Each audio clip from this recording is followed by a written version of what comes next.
the Speaker of the National Assembly, Your Excellency the Prime Minister, and now I would like to ask the permission of the President of the Senate and the Speaker of the National Assembly to violate the protocol, because I should properly address the distinguished members of both the Senate and the National Assembly. But it was said, I was 17 years member of Parliament in my country. And this was the function that I exercised for a larger period in my life. And so, with your permission, I would like to address the distinguished members by simply saying, dear colleagues. Distinguished guests, Dumelang.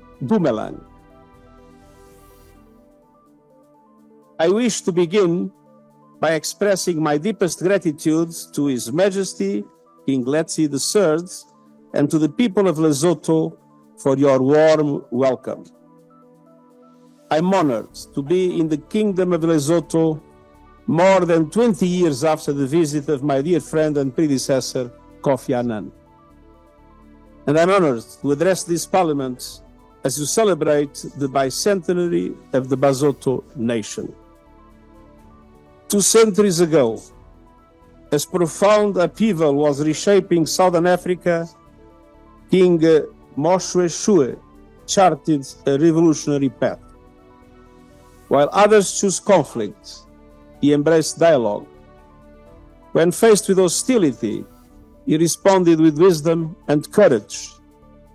His vision transcended the challenges of his time, transforming this great land into a sanctuary of peace through diplomatic and moral courage. By welcoming displaced communities and building bridges across divides, he showed the world how diversity can strengthen the fabric of nationhood.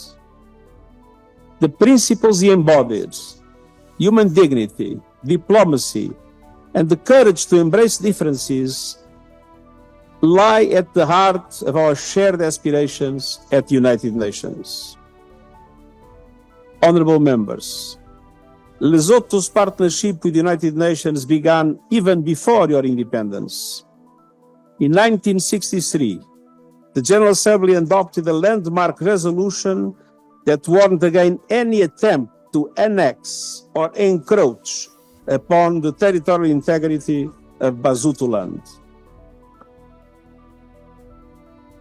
That principal stand of the international community reaffirmed your inalienable right to self-determination and independence. And 3 years later, Lesotho joined the United Nations as a sovereign state. Since then, you have been an unwavering voice for peace, honoring King Moshoeshoe's legacy of dialogue and solidarity. Your consistent support for multilateral solutions shows that the nation's true strength lies in its principles. For all these reasons, I'm especially honored to convey a message not only to the people of Lesotho, but to Africa and indeed the world. A message of solidarity and justice for this great continent. We all know Africa's enormous potential, but let's be clear, deep injustices are denying Africa's rightful place on the world stage. These injustices share a common root, a global system designed without African voices, maintained without African participation, and perpetuated despite African protests. When a continent that is home to nearly a fifth of humanity remains systematically excluded from global decision-making, we must call this what it is, a relic of colonialism that has no place in today's world. Start with the UN Security Council. Nearly 80 years after its creation, Africa still awaits even a single permanent seat. This hurts Africa, But it also hurts the Council, its effectiveness, its legitimacy, and its credibility. From Sudan to the Sahel, conflicts rage and communities suffer. And these crises demand not just global attention, they demand African leadership.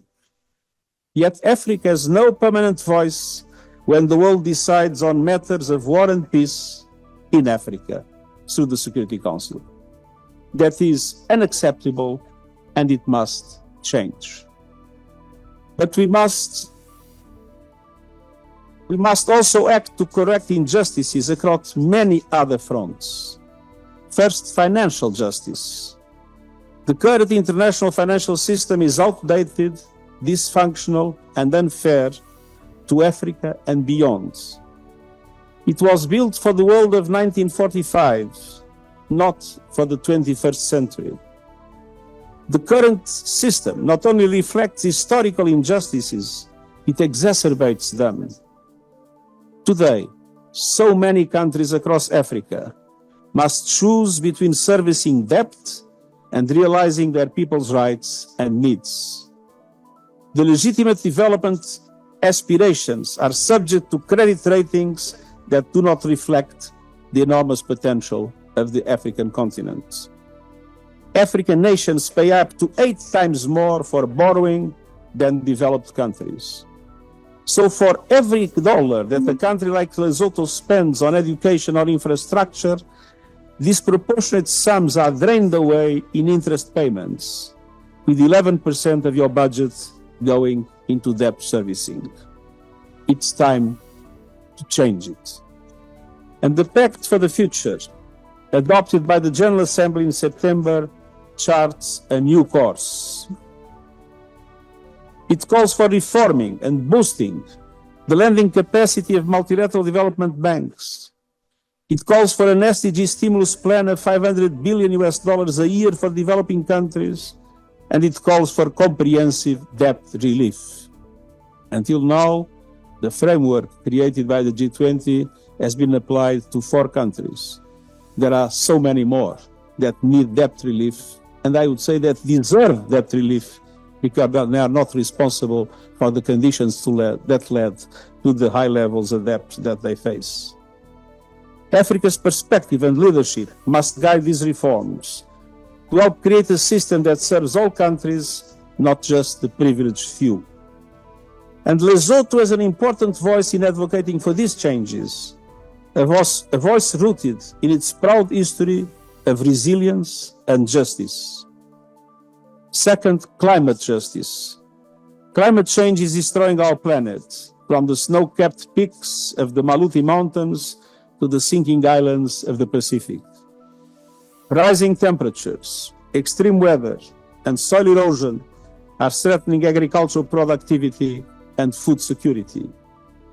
Families are grappling with food shortages, water scarcity, and the loss of livelihoods. The continent accounts for less than 4% of global carbon emissions, but suffers from some of the most devastating climate impacts. The environmental damage and lost productivity cost African economies billions each year, yet you receive only a fraction of global climate finance.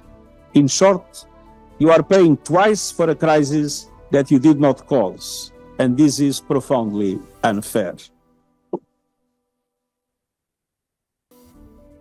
Africa must not be forced to choose between economic development and climate action.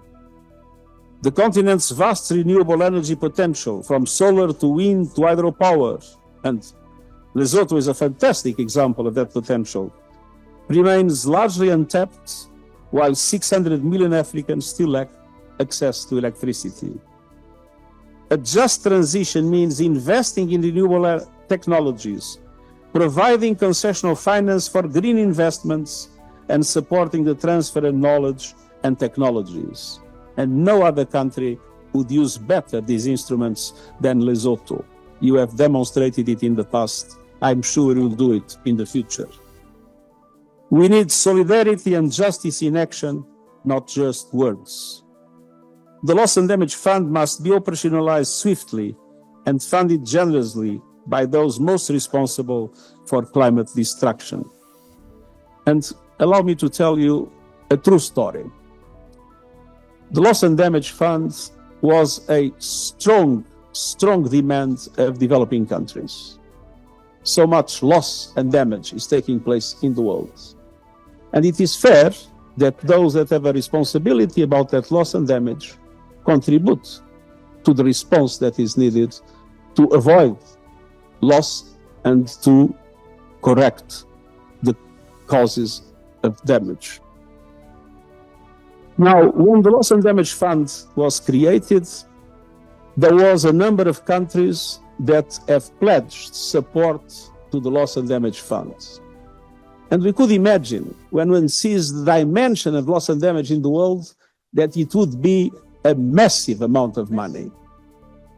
Now, the truth is, the amount pledged when the Loss and Damage Fund was created is exactly corresponding to the sum of the 10 salaries, annual salaries of the 10 most well-paid footballers in the world.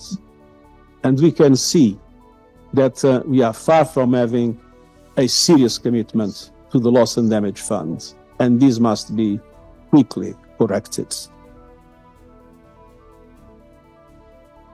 Developed countries must meet their commitment to double adaptation fund finance to at least $40 billion a year by next year and deliver the promised $300 billion annually for climate finance that were approved now in the last COP.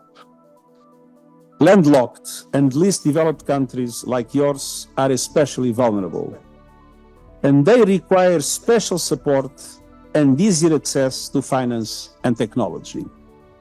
We cannot treat the same way a least developed landlocked country as we treat a middle-income country, even if the middle-income country still has a number of difficulties.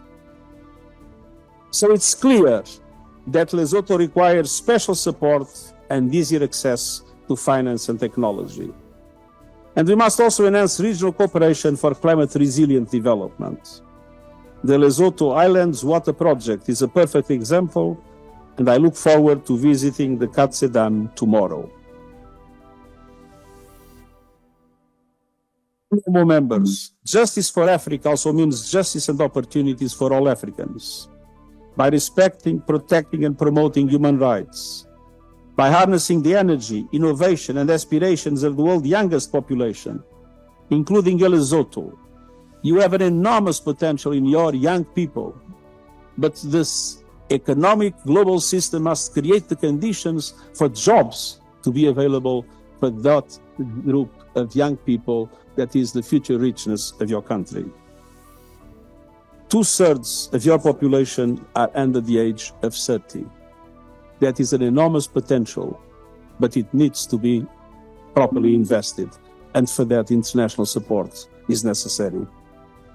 On the other hand, by confronting health challenges with renewed determination, particularly HIV/AIDS, which continues to affect too many families in Lesotho and across the continent, by pursuing disability inclusion, and by advancing gender equality, no society can thrive with half of its population held back.